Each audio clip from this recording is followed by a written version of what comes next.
ดีๆเด้อทดลองได้มื้อนี้นะเฮ้ยมาวุ่นแล้ว อ๋อเราให้เฉยโอ้ให้เลยบ่มุ่งดีใส่ต่ำๆเด้อ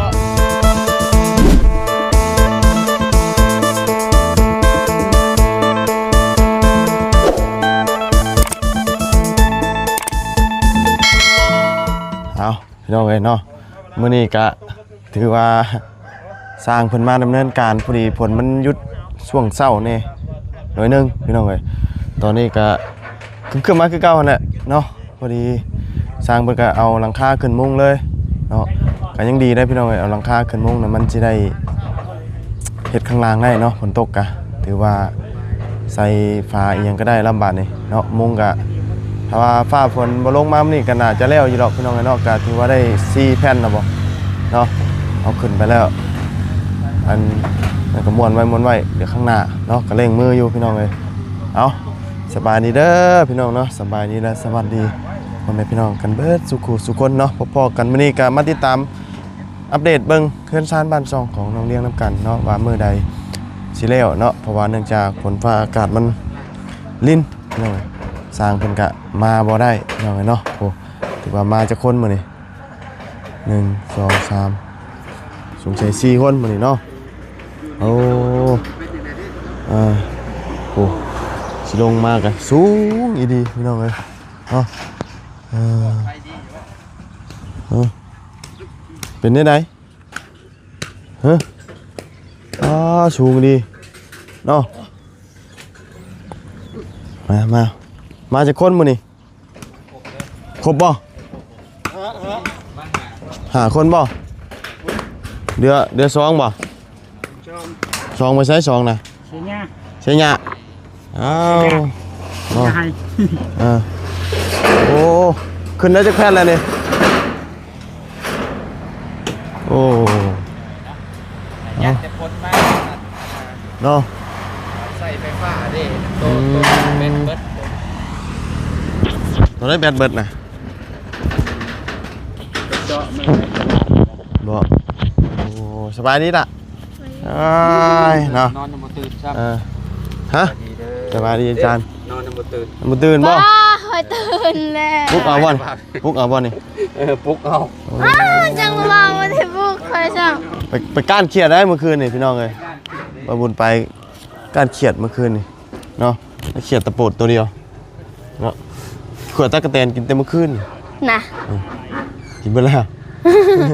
ก็ไม่รู้ว่าโอ้คอยทากินตะกะแตนก่อนขวดกินเบิดแต่เมื่อคืนนี่คอยว่าแล้วนะว่ากินอ้าวเนาะจักคนกินเบิดทุกคนนะอาจารย์กินกินเบิดเลยเนาะมันกับพอดีขวดกินเด้แต่หาอีกบ่บางทีได้ตะกะแตนได้อยู่ตะกะแตนน่ะตะเขียดน่ะบ่ได้ไปหาตะกะแตนดิเพราะว่าฝนตกนี่เฮาต้องหาก้านตะกะแตนบ่ตะกะแตนมันออกลายฝนตกแต่ว่าเฮาต้องอยู่เข้าป่าหญ้าแบบนั้นแหละเพราะว่ามันนี่แถวนี้ก็มีบ่นั่นเห็นบ่ปลาแบบนั้นหญ้าแบบนั้นบ่แถวนี้ข่อยย่านระเบิดเขาย่านขี้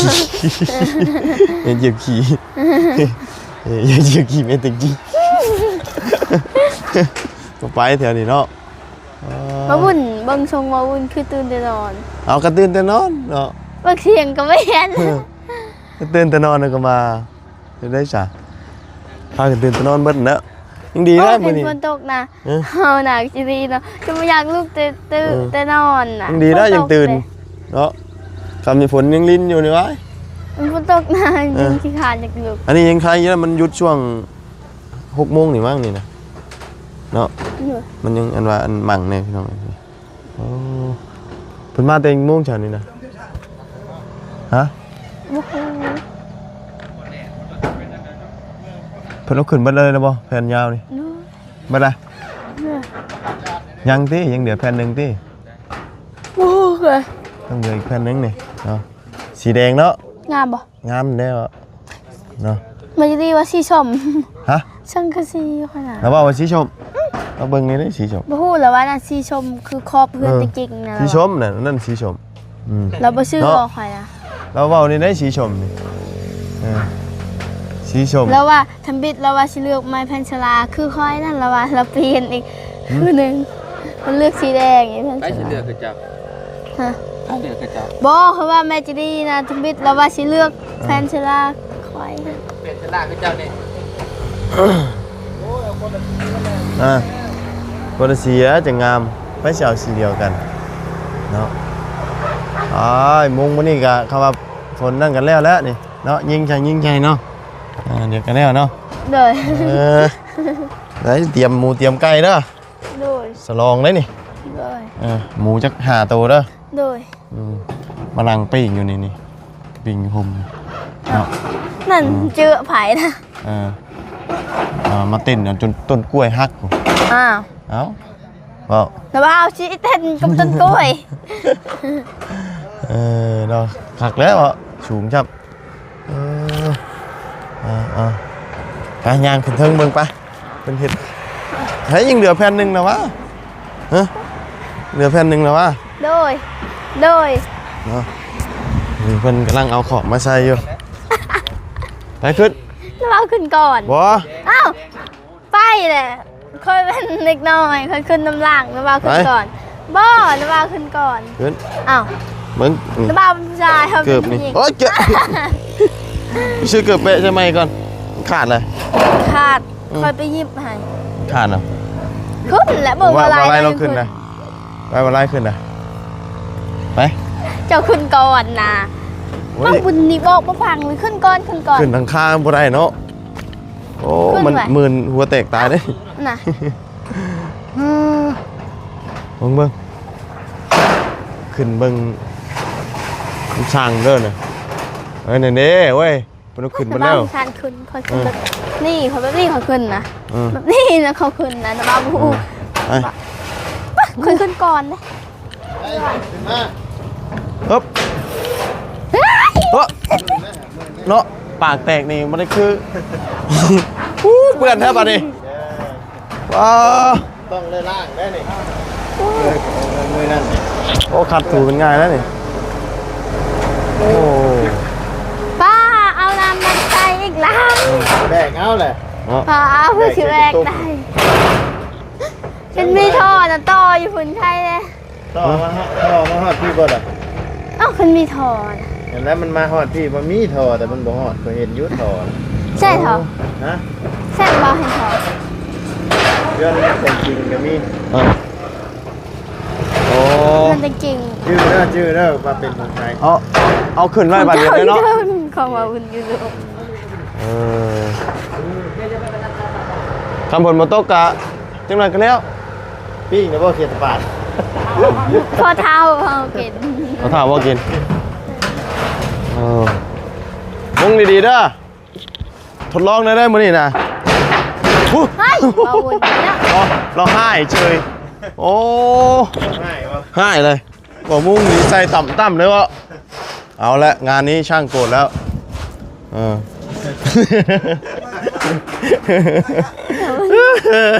นะเอาเนาะบอกมุ้งดีเป็นใส่ต่ำเมื่อกี้เนาะโอ้เรียบร้อยก่อยโดนช้างให้แล้วบัดนี้ช่วงชงแล้วดิว่าโอ้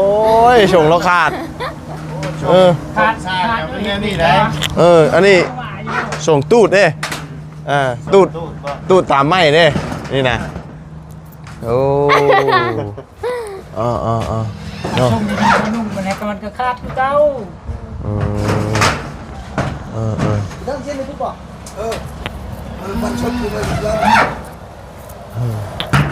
อากำลังเร่งมุงอยู่ อาจจะแล้วอยู่เนาะมันเนาะ เดี๋ยวโยเนาะยิงชัยนี่กันเห็ดข้างล่างก็ได้แล้วบาดนี้เนาะเอาเลยมุงกันนะ บ่ได้ใส่ขอบขาดวะ ใส่ ใส่บ่ คุณเด้ทันได้มาเนาะก็เนาะลมมาแห้งนี่ปิวไว้จักนี่บ่โอ้ ใครแน่แต่ฝนบ่ตก ใกล้ได้เพราะว่ามันมืดมากได้หากตกคือเก่ามื้อนี้กะเนาะบ่เฮิง ตกจะได้มุงหลังคาเลยก็พอ ผ้าก็สีเป็นเคิร์นเนี่ยนะมันนี่ แต่กับใครแน่เนาะ บ่มุงหลังคานี่บ่นี่ได้แล้ว แล้วมีแต่ว่าผ้ามุ้งแล้วก็อันข้างล่างมันจังเฮ็ดได้เด้ นั่งกินข้าวกินน้ำกันสบายมัน มันก็ถือว่าเฮ็ดข้างล่างได้เนาะจังบ่พบผ้าพบคน เนาะไว้อุปกรณ์อหย่างมันก็บ่เปียกมานี่นะไฟดับเลย ไฟดับ ได้รับแล้ว โอ้ย เรียบร้อย มันบ่ดับแต่คืนนี่ก็ดีแล้วเนาะ มันดับจะได้มันมา บ่ได้พี่น้อง เพราะว่า สัญญาณ ซ้ำอยู่นอกโลกเมื่อคืนนี่ สัญญาณอยู่ใส่บอกเขาว่ารักสัญญาณเด้อยู่หม่อง คนตัดหัวเสาไฟฟ้าฮัก รักไฟฟ้ามันฮัก บ่แม่นเราไฟฟ้ารักสัญญาณรักสัญญาณจักอยู่ใส่มันหัก ในหันแหละทรายมันขาดเด้รักไฟฟ้ามันฮัก เสาไฟฟ้าฮัก รักสาย อันนี้ไม่ตอกขอบตายังเปียกเพิ่นแหละมุงนี่ก็หายละเอาหลังจากมุงแล้วก็สิดำเนินการต่อตอนนี้บัดนี้เนาะตัวเส้นนี้เพราะว่าลายมือนะเนาะนี่ได้น็อตยิงได้ นักยิง น็อตยิงอันน่ะค่ะ เบิ่ง ยิงเรา บ่ เกี่ยว บ่เนาะ เนาะ ยิง ลุงเนาะ ฮะน็อตนะน็อตบ่ยิงถึงลุงพอใจมันมาจากโรงงานบ่ บ่ไปเวียก ไปเรียกใคร อยู่บ้านสกี เพราะว่า ได้เฮ็ดหยัง บ่ฮู้กันชมมีเวียก ได้ไปผู้เดียวนะ เหรอ ใส่เป็นเบิดก่อน ทอด เนาะยัง ฮะ ไฟช็อตบ่ ไปได้ก็ไปช็อตบ่ คือว่าสั่งอยู่เถอะ ไปหัวบ่ เป็นยังเป็นยัง ทางนั้นยัง ใคร บ่ เอาตะลบิดอยู่บน ทางนั้น รถ ท่าน ไป ได้มาเนาะทางนี้เนาะนี่ยังขันมะม่วงทางนี้ก็ได้ทางฝาดคนก่อนเราก็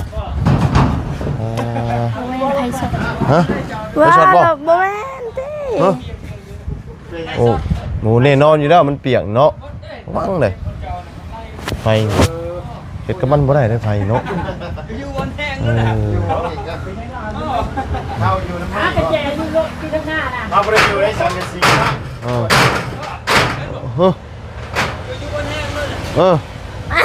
ช็อตแล้วบ่ เจ้ามาตัวคอยจับ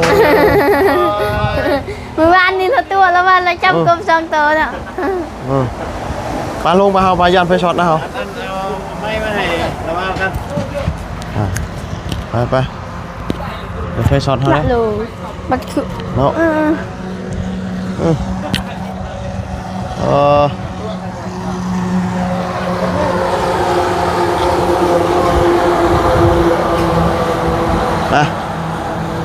ย่างกับย่าง ยาม เนี่ย เด้เฮ้ยเห็นบ่ โอ้เพิ่นต้องตอดเกิบเลยเนาะคำเพื่อเพิ่นบ่ตอดเกิบนี่ขึ้นไปนี่ เกือบห้อย มันมึนน่ะนะ เจ็บเด้ ขี้ตมมันว่าเขาเหยียบขึ้นไปนี่เพราะแห้งนี่ต้องถอดเกิบเนาะถอดบ่ได้เนาะ โด มาเอามือนั่นนะอันนี้ขึ้นไปเหยียบไม้นี่ โดโด อันนี้มีแต่ ใครอยู่วดเอ้ย กองไว้มาเลยไม้นะกองไว้มองมันบ่เปียกมันจังสูมไฟมันจังติด โดยโดย อันนั้นอันนี้กระสอบใส่เนาะมือขึ้นเฮือนขึ้นชานบัดได้ใช้ได้นี่จูไฟหนึ่งข่าวอยู่นี่จัก โดยน้าบ้านมานึ่งข้าวซอยเด้อ ฮะ น้าบ้านมานึ่งข้าวซอย เอายังหนึ่งข่าวสิ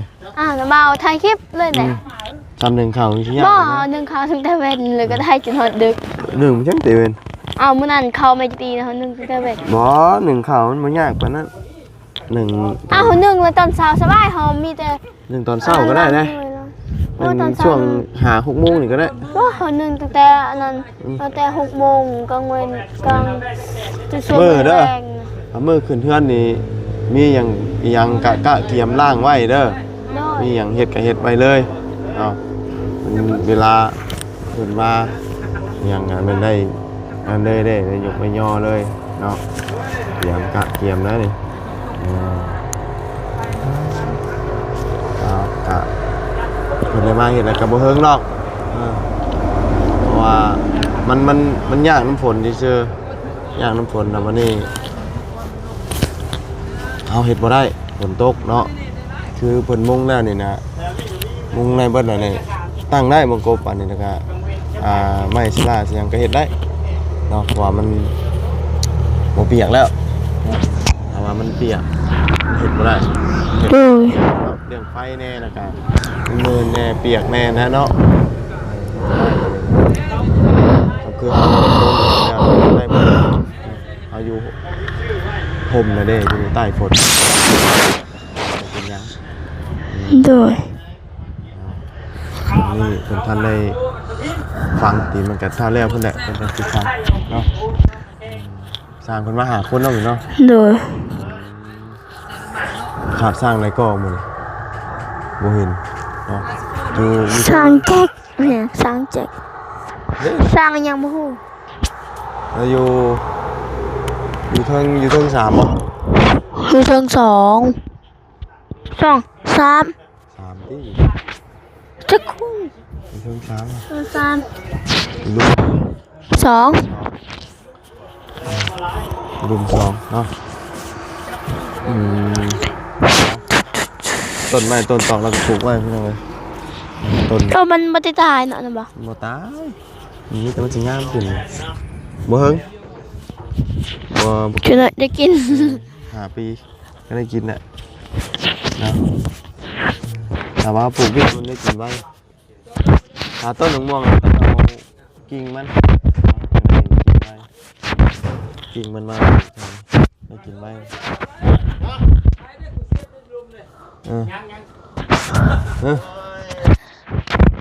กบเห็ดกินนะว่ากบอ่ะ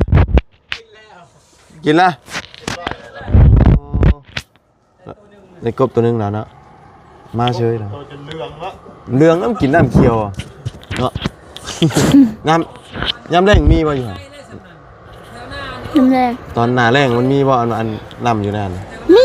มันเขียวอยู่ชั้นตลอดอยู่ชั้นตลอดเลย มันบริบก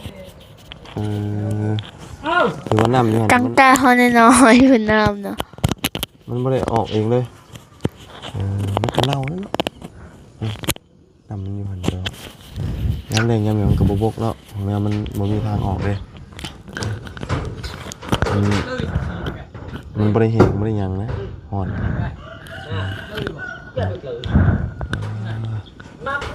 ใกล้แล้วทางนั้นแดงสว่านก่อนสว่านนอกพี่น้องสว่านตายเนาะถือว่าแล้วมื้อนี้งงเลยถ้าว่าฝนบ่มาเนาะตอนนี้ก็ เขาโทรหาไฟ นี่ๆแล้วก็ใส่ขอบนี้รายละเอียดเราต้องจะสิได้มือแล้วเราก็ได้เพื่อสิได้ให้มันแล้วมื้อนี้เนาะพร้อมแบบว่าเฮ็ดแดนหนีฟ้าหนีฝนนะตอนนี้นะให้มันทันเนาะก่อนฝนสิลงเม็ดมาอีกเนาะตกอยู่มื้อนี้น่ะแต่บ่ฮู้ว่าสิตกตอนใดตอนนี้แต่ก็ท้องฟ้าถือว่าเปิดแน่จักหน่อยพี่น้องเอ้ยเนาะเปิดบ่ครึ้มปานใดเนาะสว่างหน่อยๆนึงแต่ก็สิจางๆอยู่ดอกเนาะ มือเฮาคือมือคนเฒ่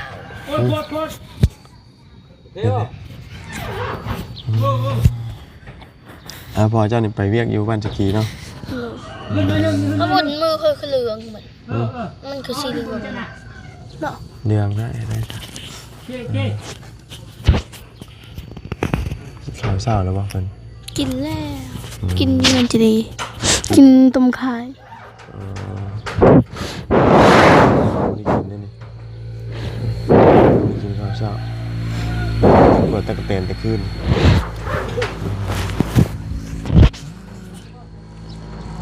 ไปซะเดี๋ยวมาอัปเดตเบิ่งอีกเทื่อนึงพี่น้องเอ้ยเนาะว่าสร้างเพิ่นสิมุ่งแนวตอนใดเนาะ